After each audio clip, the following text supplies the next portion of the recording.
പ്രിയമുള്ളവരെ, ഞാൻ അജയകുമാർ NR തലശ്ശേരി. ഞാനിന്ന് നിങ്ങളോട് സംസാരിക്കുന്നത് തലശ്ശേരിയിലെ ജഗന്നാഥ ക്ഷേത്രത്തിൽ വെച്ചാണ്.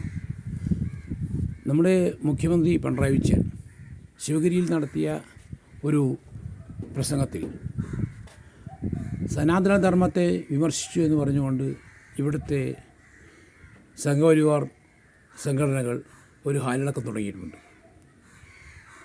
മുഖ്യമന്ത്രിയുടെ ജന്മസ്ഥലമാണ് തലശ്ശേരി. അവിടെയാണ് ശ്രീനാരായണ ഗുരു ആദ്യത്തെ ഈഴവ ശിവനെ പ്രതിഷ്ഠിച്ചത്. പൂജ ചെയ്യാൻ തുറന്നു കൊടുത്തതും ഈ ക്ഷേത്രത്തിലാണ്. ജാത്യാദി വൈരവും മതവിദ്വേഷവും കൊടികുത്തിവാണ് കേരളത്തിൽ താഴ്ന്ന ജാതിക്കാരായ തീയരീഴവരാദി പിന്നോക്ക വിഭാഗത്തിന് ക്ഷേത്രദർശനം സാധ്യമാക്കി. ഇന്ന് സനാതനധർമ്മം പറയുന്ന സവർണ ചിന്തയുടെ വക്താക്കൾക്ക് പഴയകാലം ഒരു ഓർമ്മ നടത്തുന്നത് നന്നായിരിക്കും. ജാതിയിൽ താഴ്ന്നവർക്ക് പഞ്ചദേവന്മാരെ തൊഴാൻ സനാതനധർമ്മവും ആചാരവും അനുവദിച്ചിരുന്നില്ല. അതിനെ തട്ടിമാറ്റി ശ്രീനാരായണ ഗുരു ക്ഷേത്രങ്ങൾ പണിതു. മുഖ്യമന്ത്രിയുടെ നാടായ തലശ്ശേരിയിൽ ജഗന്നാഥ ക്ഷേത്രം സ്ഥാപിക്കുന്നത് 1908-ലാണ്. ഇതിന് അനുകൂലമായി ഒരു സാമൂഹ്യ അന്തരീക്ഷം തലശ്ശേരിയിൽ രൂപപ്പെട്ടിരുന്നു. തലശ്ശേരി കോട്ട കേന്ദ്രീകരിച്ച് ഇംഗ്ലീഷ് വ്യാപാര കമ്പനിയും ജർമ്മൻകാരുടെ കുടിപ്പള്ളിക്കൂടവും ഇംഗ്ലീഷ് വിദ്യാഭ്യാസവും ഇവിടുത്തെ താഴ്ന്നജാതിക്കാർക്ക് ലഭിച്ചു എന്നുള്ളതാണ് ഒന്ന്. തീർക്കിടയിൽ സമ്പന്നനായ ഒരു മധ്യവർഗം തലശ്ശേരിയിൽ രൂപം കൊണ്ടിരുന്നു. അവരിൽ കാരായി ബാപ്പു തടികയറ്റ കച്ചവടക്കാരനായിരുന്നു.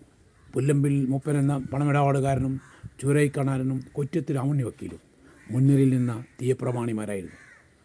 തിരുവങ്ങാട് ശ്രീരാമക്ഷേത്രത്തിൽ ചുറ്റുമുള്ള ഇടവഴികളിലൂടെ അന്ന് ജാതിയിൽ താഴ്ന്നവർക്ക് നടന്നു പോകാൻ അനുവദിച്ചിരുന്നില്ല.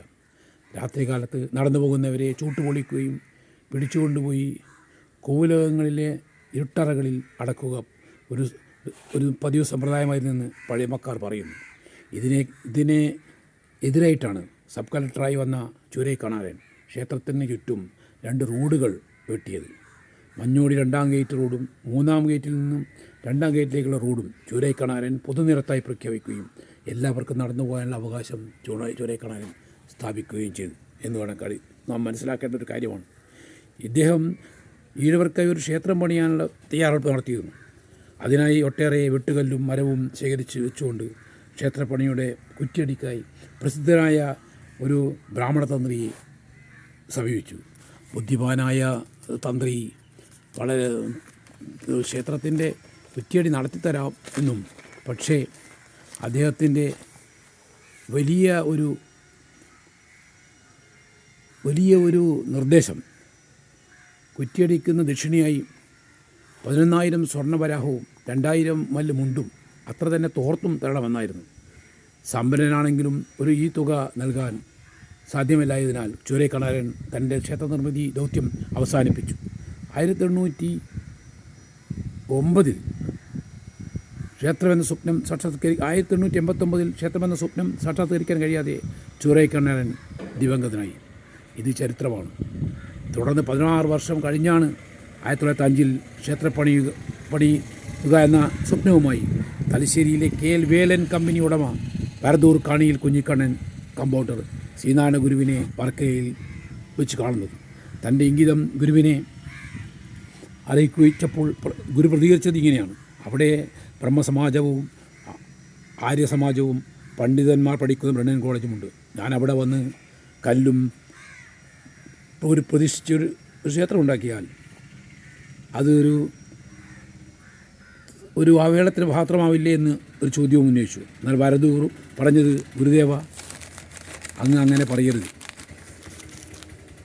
തലശ്ശേരിയിലെ ഭൂരിഭാഗം താഴ്ന്ന ജാതിക്കാരും സവർണരുടെ കീഴിൽ നിലം നടത്തുന്ന പാവം കുടിയാന്മാരാണ്.